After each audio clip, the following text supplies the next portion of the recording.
Members, the idea for this bill was rolled out on September 22nd, 2020.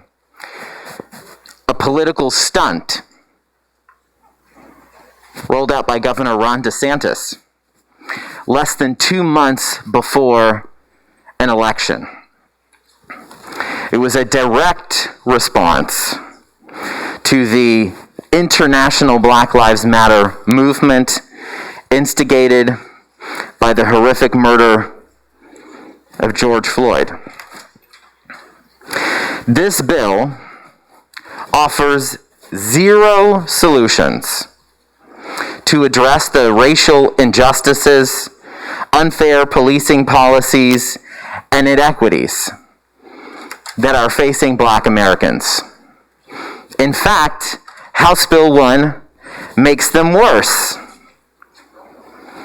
It is in fact contrary to the criminal justice reform efforts that have been championed by this Florida House of Representatives. House Bill 1 criminalizes and defines a riot and mob intimidation so broadly that almost anyone exercising their First Amendment rights to peacefully assemble can get caught up in it, slapped with felony convictions, and someone will likely be excused or inspired with the type of vigilantism that killed Heather Heyer as a result of this bill. For those not familiar with Heather Heyer, this young woman was a peaceful protester murdered when a white supremacist used his vehicle to run through her and others in Charlottesville, Virginia. Good people, I'm sure, on both sides.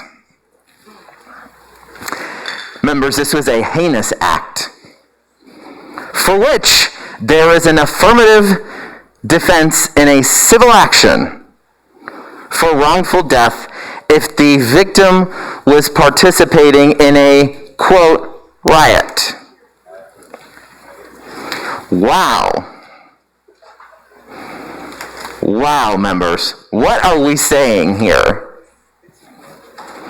Peaceful protest and civil disobedience are a proud American tradition that we should celebrate. We've heard about a number of historical examples today, some that helped launch our independence as a nation. Many of us ourselves have participated in similar peaceful demonstrations to draw attention to the injustices and the social ills that our communities are suffering.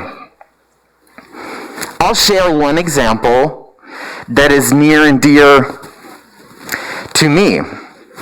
On July 11th, 2016, not 30 days after the tragedy at Pulse nightclub, where 49 of our friends, LGBTQ siblings, were murdered in a mass shooting in a safe space many of us visited and cherished. Not 30 days later, dozens of Florida residents organized a peaceful sit-in requesting a meeting with Senator Marco Rubio. Thank you. They requested this meeting to demand reforms on gun laws, anti-discrimination policies, and the end of violence targeting minority communities. I'll admit, this sit-in was two or more persons acting with a common intent to compel or induce or attempt to compel or induce another person to do or refrain from doing any act or to assume, abandon, or maintain a particular viewpoint against his or her will.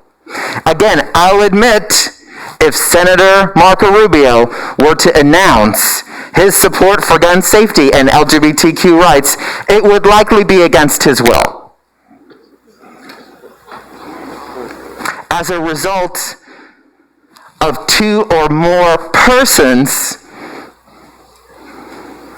acting in a way to compel him to change his viewpoint.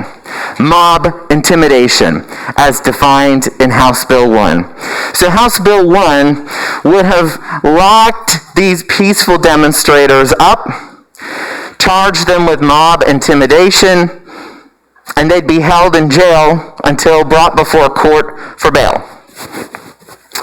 All for honoring the 49 with action, trying to create a more equitable and just world that the 49 would be proud of. I'm proud of those peaceful demonstrators. I'm not proud of this bill. I'm not proud of the people who destroy property or engage in violence either. They should and they will be punished. And they already are. We have statutes to hold them accountable. But that's not what this bill is about. This bill is about targeting peaceful protesters and peaceful assembly that you don't like. But we actually are told, au contraire, no, this is not about Black Lives Matter.